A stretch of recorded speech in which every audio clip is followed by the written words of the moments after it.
Halo sahabat Wirid, hari ini Senin 4 Oktober 2021 kita memasuki hari keempat di bulan Rosario. Terima kasih kepada semua sahabat Wirid Traveling with Jesus yang sudah banyak mensupport channel ini. Hari ini Pak Timo dari Bali akan membawakan renungan yang didukung bacaan-bacaan harian oleh Eka Mayo dari Jakarta serta kisah orang kudus oleh Santi Emma dari Bali. Setelah Injil, mari kita bersama-sama berdoa bersama Paus Fransiskus untuk pemulihan dunia dari pandemi COVID-19. Selamat mendengarkan. Bagi sahabat Wirid yang mempunyai kesaksian atau pengalaman hidup berjalan bersama Yesus, dapat mengirimkannya melalui audio, video, atau tulisan ke alamat email kami di Wirid Traveling with Jesus.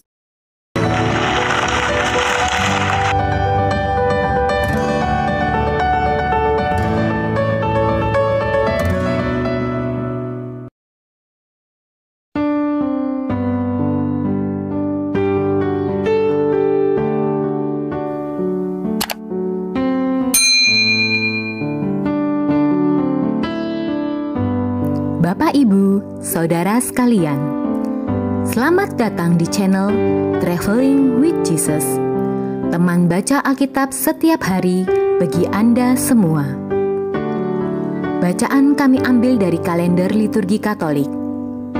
Mulai sekarang, Anda bisa mengakses bacaan yang kami bacakan dalam bahasa Indonesia, Inggris, dan Italia.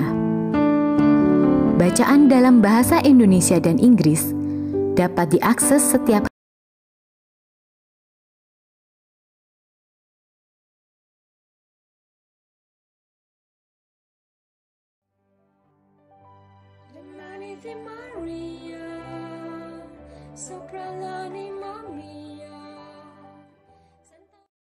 Kisah orang kudus hari ini, Senin 4 Oktober 2021, Santo Fransiskus Assisi. Santo Fransiskus adalah seorang santo yang luar biasa. Ia adalah pendiri Ordo Fransiskan yang sampai saat ini masih terus tumbuh dan berkembang. Fransiskus dilahirkan di kota Assisi, Italia pada tahun 1181. Ayahnya bernama Pietro Bernardone, seorang pedagang kain yang kaya raya, dan ibunya bernama Donna Pica. Di masa mudanya, Fransiskus lebih bersenang-senang dan menghambur-hamburkan harta ayahnya daripada belajar. Ketika usianya 20 tahun, Fransiskus ikut maju berperang melawan Perugia. Ia tertangkap dan disekap selama 1 tahun hingga jatuh sakit. Pada masa itulah ia mendekatkan diri kepada Tuhan. Setelah Fransiskus dibebaskan, ia mendapat suatu mimpi yang aneh. Dalam mimpinya ia mendengar suara yang berkata, "Layanilah majikan dan bukannya pelayan." Setelah itu, Fransiskus memutuskan untuk hidup miskin. Ia pergi ke Roma dan menukar bajunya yang mahal dengan seorang pengemis. Setelah itu seharian ia mengemis. Semua hasilnya dimasukkan Fransiskus ke dalam kotak persembahan untuk orang-orang miskin di kubur para rasul. Ia pulang tanpa uang sama sekali di sakunya. Suatu hari ketika sedang berdoa di gereja Santo Damiano, Fransiskus mendengar suara Tuhan. "Fransiskus, perbaikilah gerejaku yang hampir roboh." Jadi Fransiskus pergi untuk melaksanakan perintah Tuhan. Ia menjual setumpuk kain ayahnya yang mahal untuk membeli bahan-bahan guna membangun gereja yang telah tua itu. Sejak kejadian tersebut, dia mulai mengunjungi rumah sakit, melayani orang sakit, berkhotbah di jalan-jalan, dan memandang semua orang baik laki-laki maupun perempuan sebagai saudara kandung.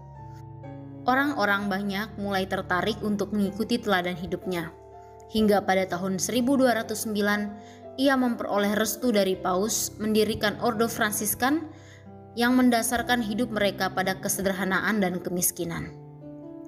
Fransiskus amat kudus. Ia tidak lagi melihat perbedaan di antara semua makhluk ciptaan Tuhan. Baginya, segala sesuatu yang ada di dunia ini adalah karunia ilahi. Kelembutan jiwanya bahkan membuat binatang-binatang pun menyayanginya. Binatang buas menjadi jinak bila berada di dekat orang suci ini. Dalam hidup Fransiskus, sering sekali terjadi peristiwa-peristiwa luar biasa di mana ia berbicara kepada binatang-binatang. Di antaranya ketika Santo Fransiskus menghardik segerombolan burung yang berisik sehingga mengganggu upacara gereja. Yang mengherankan, burung-burung itu kemudian tinggal tenang sampai Fransiskus menyelesaikan khotbahnya. Kisah mujizat Santo Fransiskus yang paling terkenal adalah ketika menjinakkan serigala buas yang meneror rakyat kota Gubbio. Ketika Fransiskus tinggal di kota itu, ia mendapati ada seekor serigala yang sangat ganas. Ia tidak saja memburu dan memangsa binatang, tetapi juga manusia. Rakyat kota itu mengangkat senjata untuk membinasakannya, tetapi mereka yang pergi menghadapi serigala itu banyak yang binasa dan terluka oleh taring-taringnya yang tajam. Maka penduduk menjadi sangat takut dan tidak berani keluar dari tembok kota. Fransiskus merasa iba kepada penduduk kota dan memutuskan untuk pergi menemui serigala tersebut. Sesampainya di sana, Fransiskus bersama rekannya, tiba-tiba serigala dengan rahangnya ternganga muncul dari hutan dan datang dan hendak menyerang para biarawan itu. Fransiskus membuat tanda salib ke arah serigala dengan kuasa Tuhan. Serigala itu segera memperlambat larinya dan mengatupkan rahangnya. Kemudian Fransiskus berteriak, "Datanglah kepadaku, saudara serigala. Dalam nama Yesus, aku memberitahukan kamu untuk tidak lagi menyakiti siapapun." Maka pada saat itu juga serigala menundukkan kepalanya dan datang berbaring di bawah kaki Santo Fransiskus.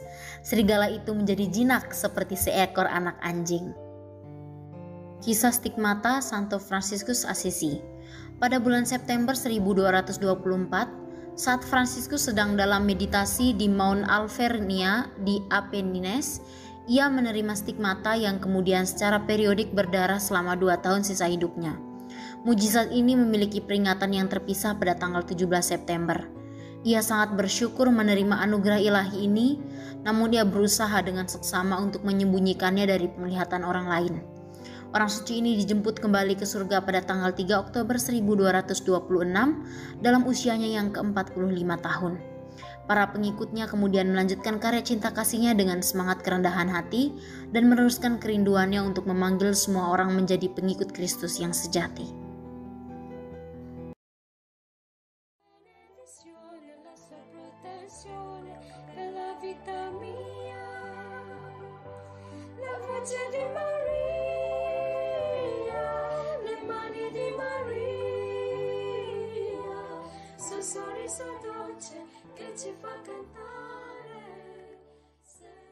Bacaan diambil dari Nubuat Yunus.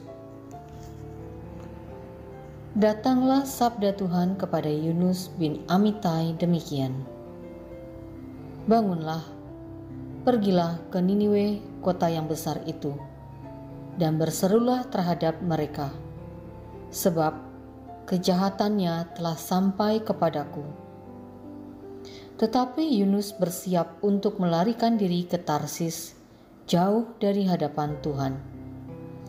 Ia pergi ke Yafo dan di sana mendapat sebuah kapal yang akan berangkat ke Tarsis.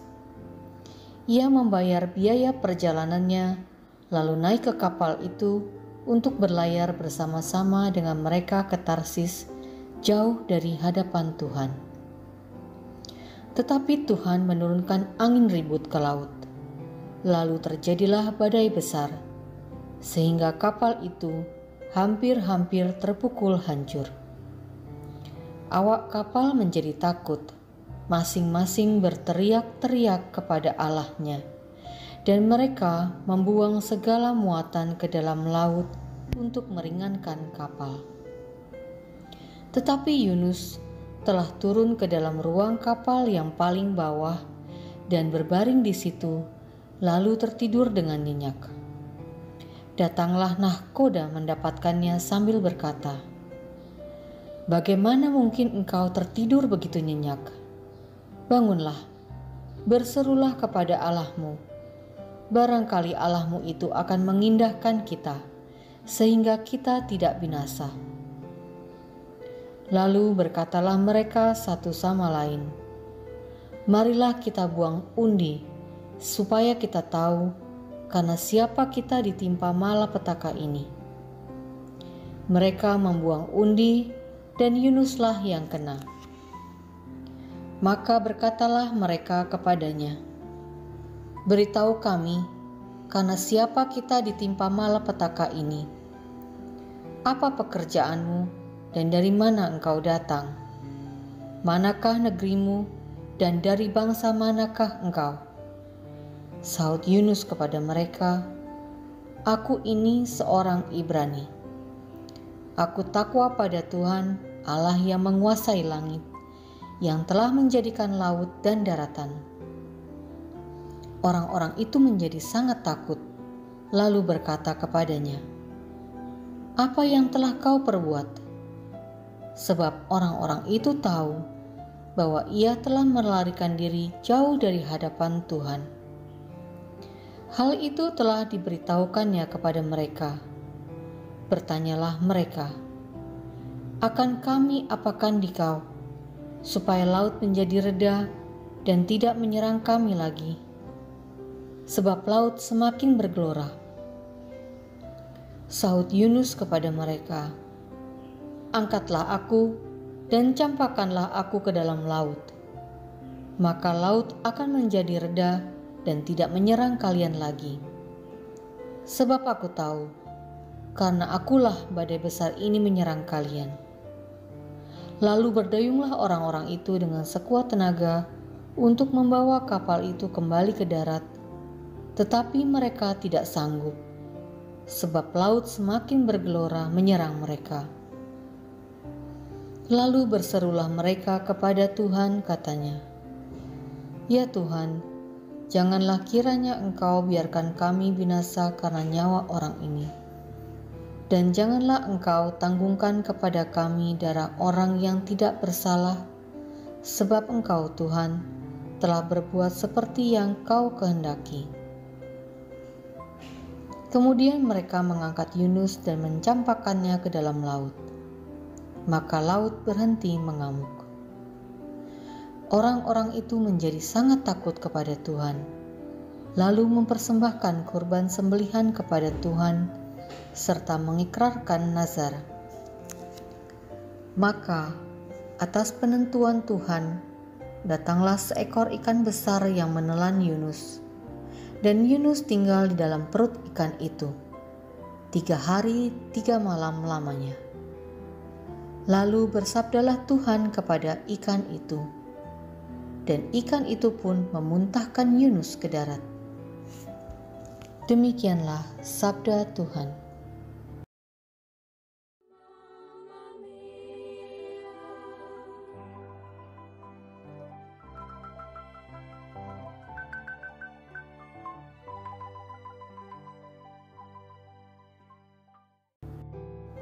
Mazmur tanggapan dengan referen, "Engkau mengangkat nyawaku dari dalam liang kubur." Dalam kesusahanku aku berseru kepada Tuhan, dan Ia menjawab aku. Dari tengah-tengah alam maut aku berteriak, dan Kau dengarkan suaraku. Referen, "Engkau mengangkat nyawaku dari dalam liang kubur." Engkau telah melemparkan daku ke tempat yang dalam, ke pusat lautan, lalu aku terangkum oleh arus air. Segala gelora dan gelombangmu melingkupi aku. Referen, "Engkau mengangkat nyawaku dari dalam liang kubur." Aku berkata, "Telah terusir aku dari hadapan matamu. Mungkinkah aku memandang lagi bait-Mu yang kudus?" Referen, "Engkau mengangkat nyawaku dari dalam liang kubur." Ketika jiwa letih lesu dalam diriku, teringatlah aku kepada Tuhan, dan sampailah doaku kepadamu ke dalam bait-Mu yang kudus. Referen, "Engkau mengangkat nyawaku dari dalam liang kubur."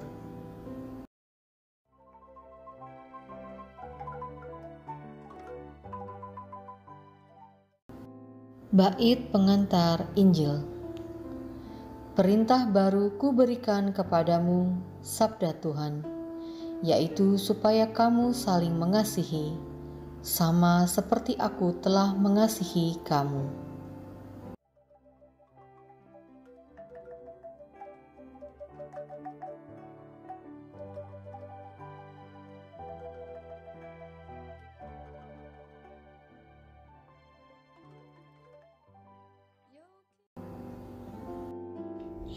Inilah Injil Yesus Kristus menurut Santo Lukas. Dimuliakanlah Tuhan. Pada suatu ketika seorang ahli kitab berdiri hendak mencobai Yesus. "Guru, apakah yang harus kulakukan untuk memperoleh hidup yang kekal?" Jawab Yesus kepadanya, "Apa yang tertulis dalam hukum Taurat? Apa yang kau baca di sana?" Jawab orang itu, "Kasihilah Tuhan Allahmu dengan segenap hati dan dengan segenap jiwamu dan dengan segenap kekuatanmu dan dengan segenap akal budimu. Dan kasihilah sesamamu manusia seperti dirimu sendiri." Kata Yesus kepadanya, "Benar jawabmu itu. Berbuatlah demikian, maka engkau akan hidup." Tetapi untuk membenarkan dirinya, orang itu berkata lagi, "Dan siapakah sesamaku manusia?" Jawab Yesus, "Adalah seorang yang turun dari Yerusalem ke Yeriko. Ia jatuh ke tangan penyamun-penyamun yang bukan saja merampoknya habis-habisan, tetapi juga memukulnya. Dan sesudah itu meninggalkannya setengah mati. Kebetulan ada seorang imam turun melalui jalan itu. Ia melihat orang itu, tetapi ia melewatinya dari seberang jalan. Demikian juga seorang Lewi datang ke tempat itu. Ketika melihat orang itu, ia melewatinya dari seberang jalan.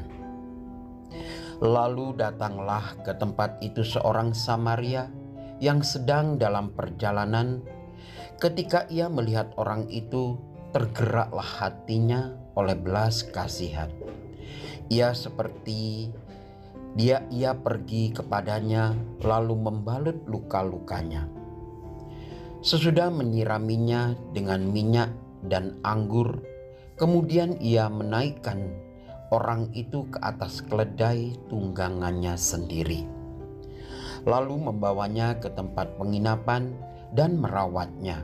Keesokan harinya, ia menyerahkan 2 dinar kepada pemilik penginapan itu. Katanya, "Rawatlah dia, dan jika kau belanjakan lebih dari ini, aku akan menggantinya waktu aku kembali." Menurut pendapatmu, siapakah di antara ketiga orang ini adalah sesama manusia dari orang yang jatuh ke tangan penyamun itu? Jawab orang itu, "Orang yang telah menunjukkan belas kasihan kepadanya." Yesus berkata kepadanya, "Pergilah dan berbuatlah demikian." Demikianlah sabda Tuhan.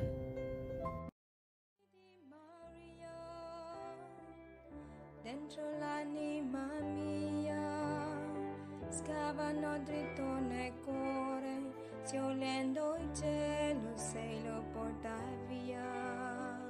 L'amore di Maria, dolce. Saudara-saudariku yang dicintai Tuhan Yesus Kristus, Tuhan Yesus memberikan perintah utama kepada kita, yaitu perintah kasih kepada Tuhan dan kasih kepada sesama. Maka kita mengetahui bahwa prioritas utama bagi kita adalah mengasihi Allah, dan baru kemudian kita mengasihi sesama demi kasih kita kepada Allah.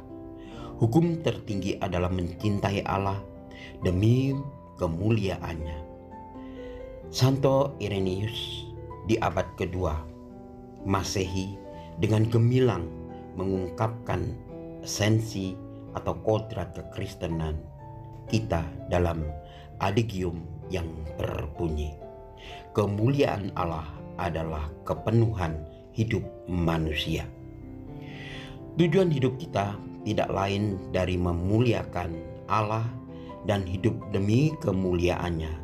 Tuhan Yesus mengajarkan kepada kita bahwa jalan untuk mencapai keselamatan adalah dengan menaati hukum Tuhan. Perikop ini diawali oleh ahli Taurat yang berusaha mencobai Yesus untuk mencari-cari kesalahannya. Tetapi Yesus menjawab dengan luar biasa melalui perumpamaan orang Samaria yang baik hati. Ada sebuah pertanyaan yang menarik dari pertanyaan ahli Taurat, yaitu siapakah sesamaku manusia? Pola pikir dunia untuk mengasihi sesama kita, yaitu kita mengasihi siapa yang pantas dikasihi.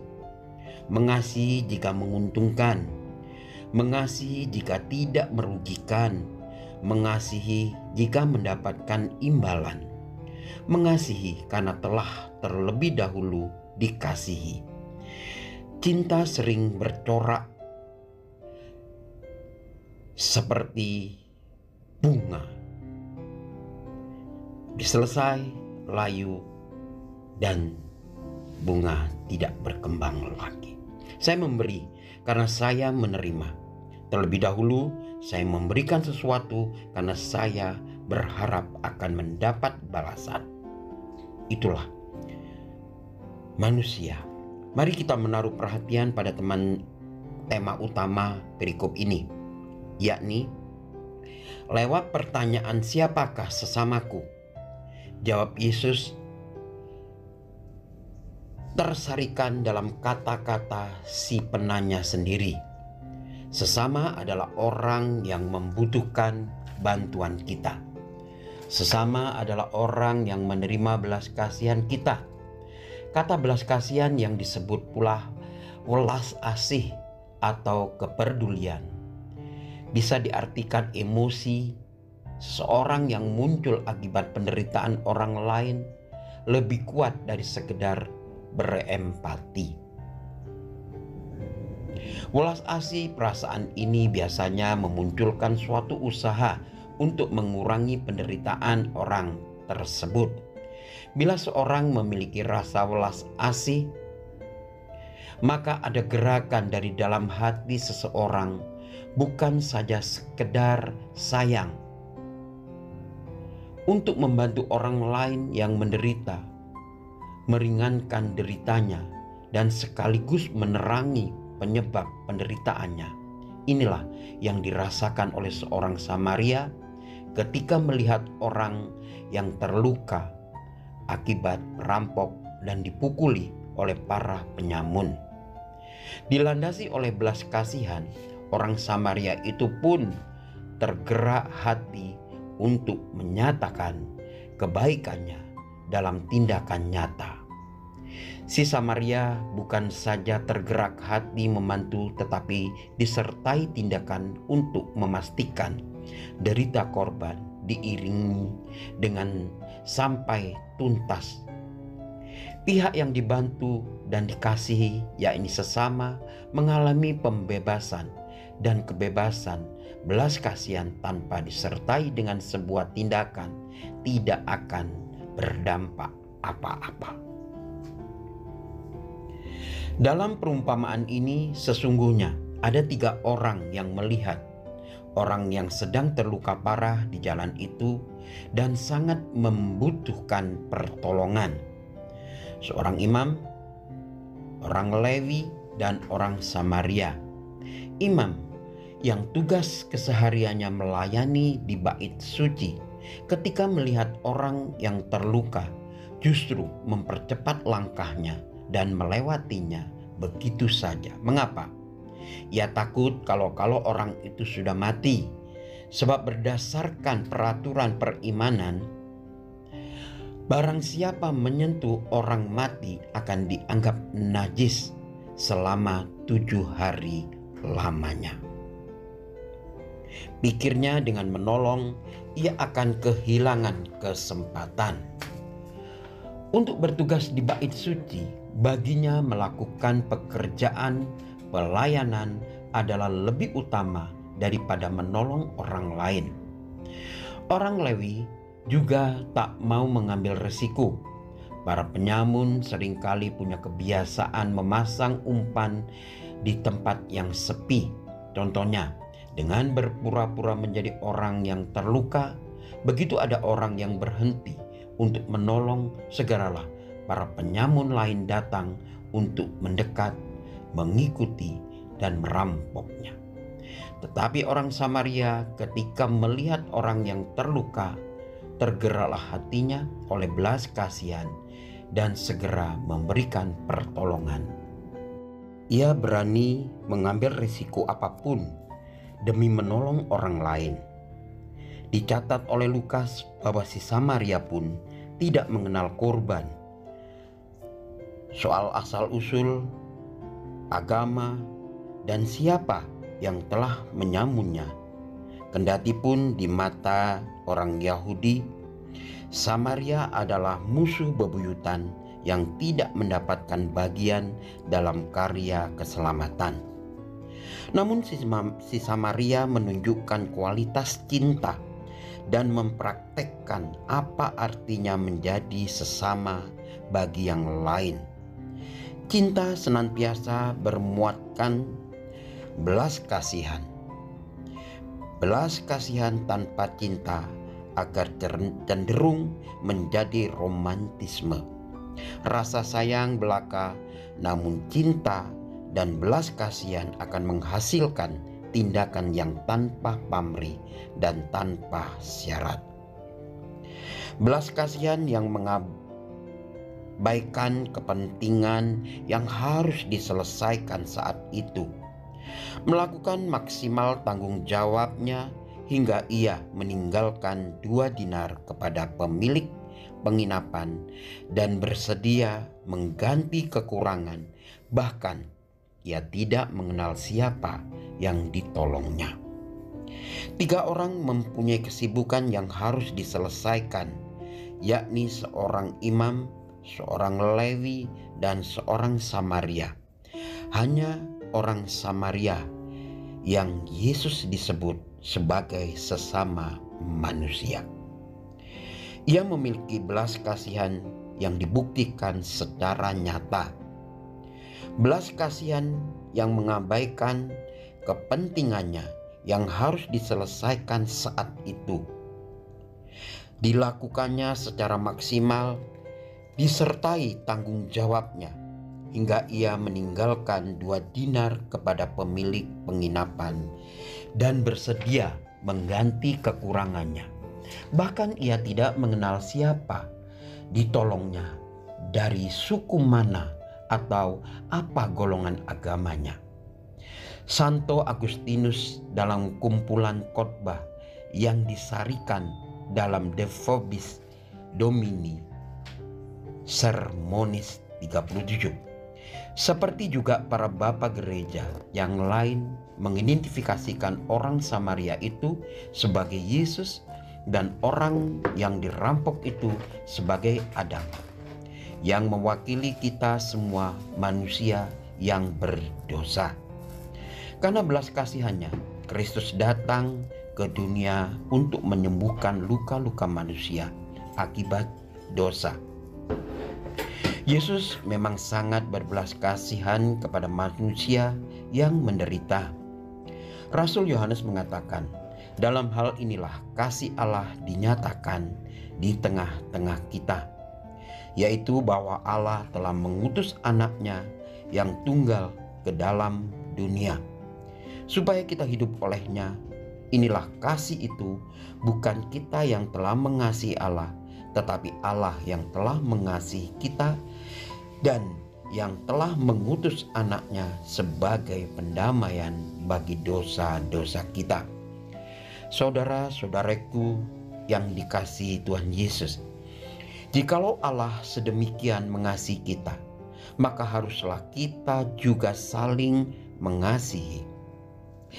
Maka di sini kita mengetahui bahwa sesama kita adalah siapapun juga, tanpa pembelaan dari suku apa atau agama apa, yang memerlukan bantuan kita.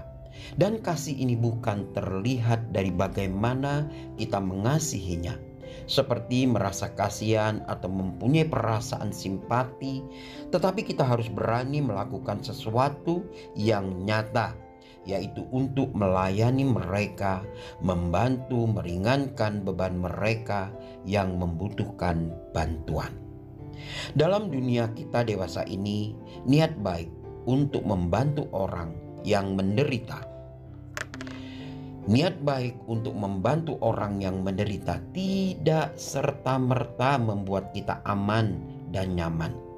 Menolong sesama adalah kerinduan dan panggilan utama setiap pengikut Kristus. Namun mengingat keadaan dunia dewasa ini yang semakin jahat, dibutuhkan hikmat dan rahmat dari Tuhan untuk mewujudkan. Ketika melihat orang lain sedang terluka dan sangat membutuhkan pertolongan, apakah hati kita tergerak untuk memberikan pertolongan? Apakah hati kita peka terhadap kebutuhan orang lain? Ingat, mengasihi itu bukan hanya dengan kata-kata belaka, tetapi harus diwujudkan dalam sebuah tindakan. Kasih perlu bukti, tindakan. Berbagai alasan kesibukan, kebutuhan yang menanti, enggan memikul tanggung jawab, takut dimanfaatkan, dan sebagainya menjadi alasan pembenaran kita untuk tidak membuktikan kasih. Kasih tidak tergantung kepada keadaan di luar kita, tetapi kepada keputusan dalam diri kita. Pilihan ada di tangan kita. Roh Kudus pun tidak dapat memaksakan kita. Biarlah kita belajar membuktikan kasih kepada pasangan kita, orang terdekat kita, dan komunitas kita. Kita memperdulikan keadaan dan respon kepada mereka. Kasih seharusnya sebuah ekspresi, bukan impresi. Ekspresi adalah sesuatu yang muncul dari dalam diri.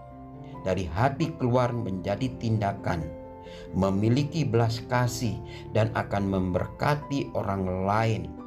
Tetapi impresi hanya sekedar tindakan, hanya supaya terlihat baik, sekadar kasihan dan dilakukan untuk diri sendiri, supaya orang lain melihat yang diperbuat. Kasih juga adalah sebuah bentuk penghargaan untuk orang lain.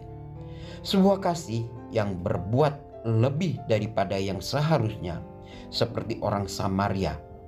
Dia bukan hanya menolong, tetapi juga membalut luka dan membawanya ke penginapan untuk dirawat tanpa memandang siapa yang ditolong, tanpa memandang agama, suku, dan sebagainya.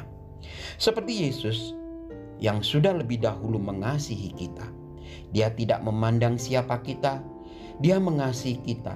Dia datang memberikan nyawanya ke dunia ini untuk menebus kita, karena dia mengasihi kita. Kemungkinan Yesus mengajarkan perumpamaan ini untuk memperbaiki kesalahan-kesalahan yang ada pada waktu itu, di mana orang lebih menghindari diri terhadap apa yang disebut dengan hal yang najis. Imam dan orang suku Lewi itu tidak yakin bahwa orang yang terluka itu hidup atau mati. Maka mereka menghindarinya karena menganggap orang itu akan mati. Mereka menghindarinya agar tidak dianggap najis. Namun Yesus mengajarkan bahwa hukum kasih berada di atas segalanya dan di atas segala hukum ritual apapun, sebab justru di dalam kasih kepada sesama lah seseorang dapat menyatakan kasihnya kepada Tuhan. Dunia kita dewasa ini lebih lapar akan kasih ketimbang roti. Berilah mereka kasih tanpa pamrih yang terbit dari bela rasa Santa Teresia dari Kulkuta yang selalu melakukannya.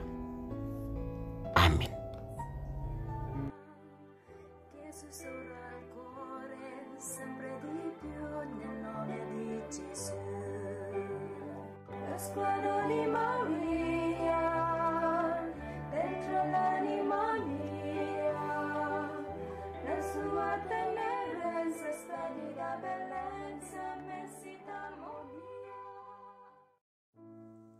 berdoa dalam masa pandemi bersama Paus Fransiskus. Kami datang ke dalam rengkuhan tangan-Mu, O Bunda Allah yang tersuci. Dalam situasi genting ketika seluruh dunia terhimpit oleh penderitaan dan kecemasan, kami menghadap-Mu, Bunda Allah dan Bunda kami, dan mencari perlindungan di bawah naungan-Mu. O Perawan Maria, di tengah pandemi ini arahkanlah pandangan-Mu yang penuh belas kasih kepada kami. Hiburlah setiap pribadi yang berada di ambang keputusasaan dan sedang meratapi kepergian orang-orang yang mereka cintai, yang terkadang dimakamkan dengan cara yang membukakan hati. Tinggallah dan teguhkanlah mereka yang memedulikan keadaan orang-orang terkasih yang sedang sakit, namun tidak bisa berada dekat dengan mereka demi mencegah penyebaran virus ini. Penuhilah dengan harapan mereka yang terombang-ambing oleh deru kecemasan pada masa depan dan dampaknya bagi perekonomian serta pekerjaan. Bunda Allah dan Bunda kami, doakanlah kami kepada Allah Bapa yang penuh belas kasih agar masa sulit penuh rasa cemas ini dapat berakhir, dan semoga fajar harapan serta ketenangan boleh kembali menyinsil. Ya Bunda, seperti yang telah Engkau lakukan di Kana, mohonkanlah kepada Putra Ilahi-Mu rahmat penghiburan bagi keluarga dari yang sakit dan setiap orang yang sedang menderita sakit. Semoga mereka tetap dapat menjaga keyakinan dan kepercayaan yang teguh akan karya penyelamatan.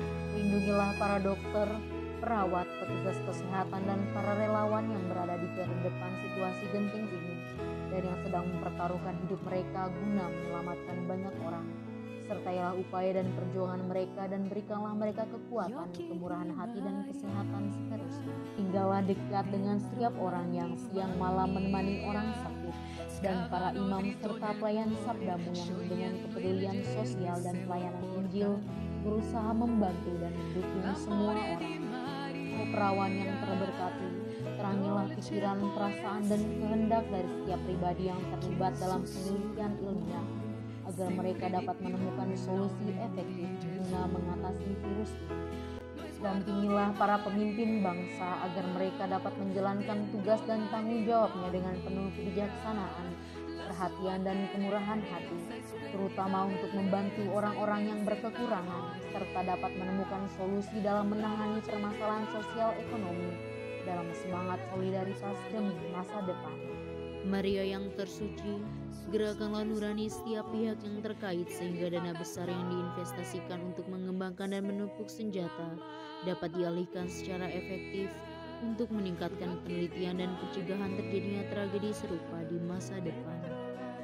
Bunda yang terkasih, tumbuhkanlah di dalam dunia ini rasa memiliki sebagai bagian dari suatu keluarga besar dalam sebuah kesadaran akan ikatan yang menyatukan kita, sehingga dengan semangat persaudaraan dan solidaritas kami bisa bahu-membahu mengatasi akar kemiskinan dan situasi penderitaan. Jadikanlah kami kuat dalam iman, tekun dalam pelayanan, teguh dalam doa. Bunda Maria, penghibur orang berduka, rangkulah semua anak-Mu dalam masa sulit ini, dan bawalah doa-doa kami pada Allah, agar Allah mengulurkan tangannya yang penuh kuasa untuk membebaskan umat-Nya dari situasi pandemi yang mengerikan ini, sehingga kehidupan bisa tenang dan pulih kembali. Kepadamu yang bersinar dalam perjalanan kami, sebagai tanda pengharapan dan keselamatan, kami mempercayakan diri dan harapan kami seutuhnya, ya Perawan Maria yang penuh kelembutan dan belas kasih. Amin.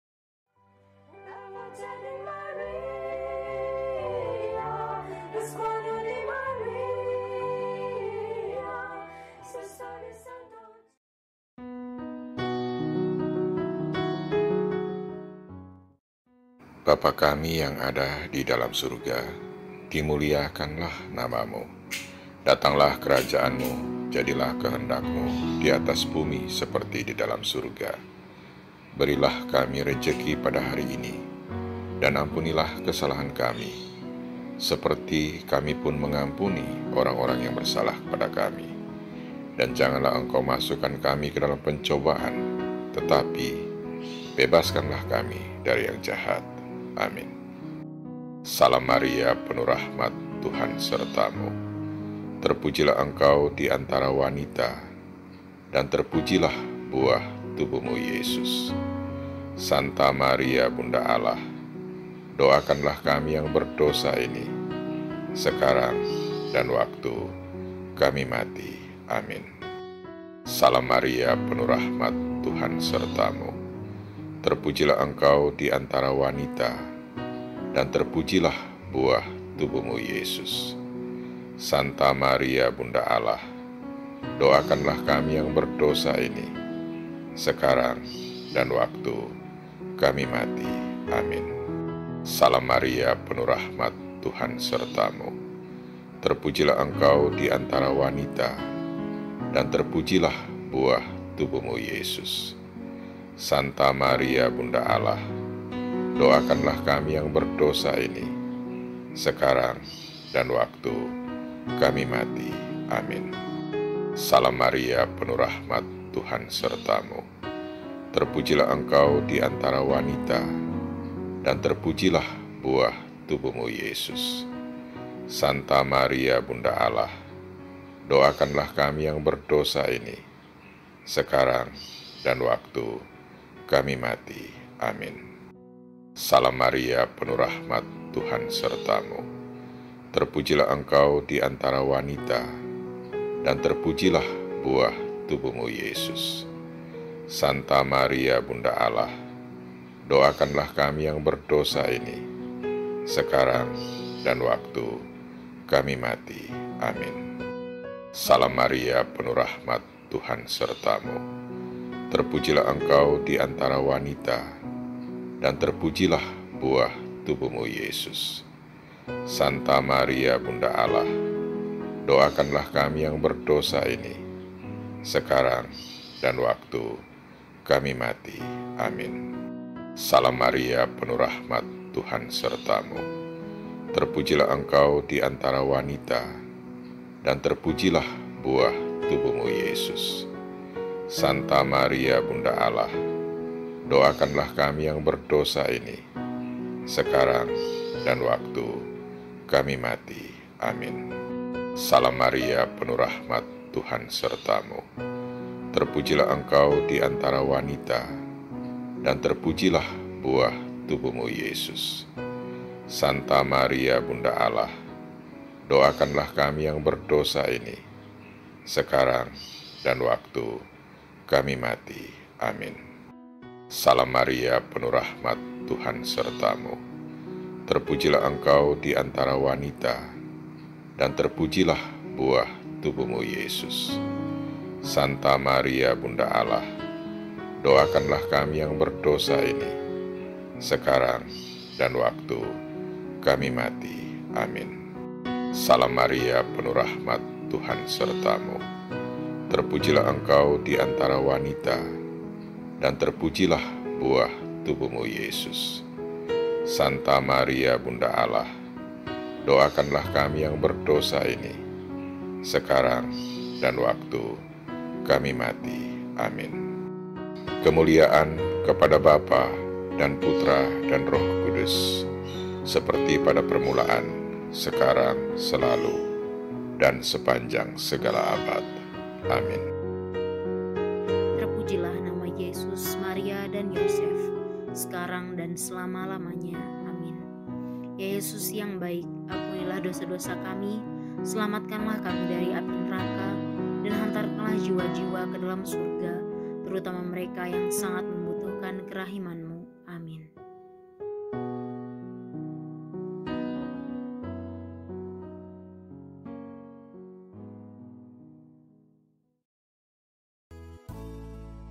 Semoga melalui pengorbanan Yesus di kayu salib dan doa-doa Bunda Maria, kita semua dibebaskan dari kutukan, dipenuhi dengan sukacita, cinta, dan memperoleh berkat Abraham yang Tuhan berkati dalam segala hal, peninggian, kesehatan, kemampuan untuk bertahan dalam penderitaan dan tetap berbuah, kesejahteraan, kemenangan, rendah hati, dan perkenanan Tuhan.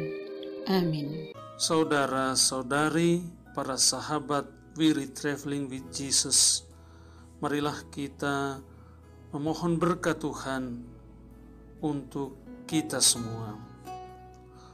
Tuhan sertamu dan sertamu juga.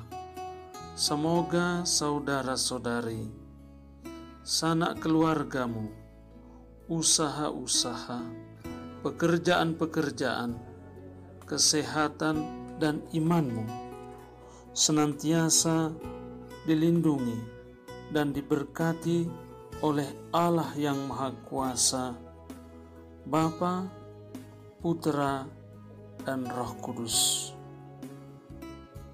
Semoga Tuhan selalu menyertai kita. Syukur kepada Allah. Amin.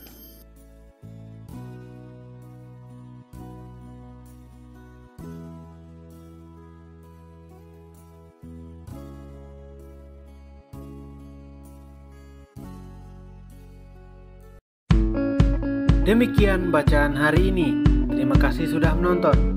Jangan lupa subscribe, like kami di Facebook, dan follow kami di Instagram. We Read Traveling with Jesus. Sampai jumpa lagi di video selanjutnya.